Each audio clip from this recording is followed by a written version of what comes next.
So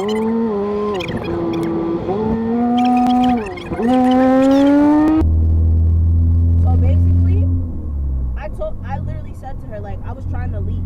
But basically, if anything goes down, I'm just walking out. I'm just walking out. And be like, nope, you don't do that.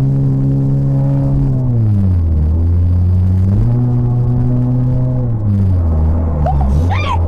What the fuck? You okay? Did he do that shit on purpose?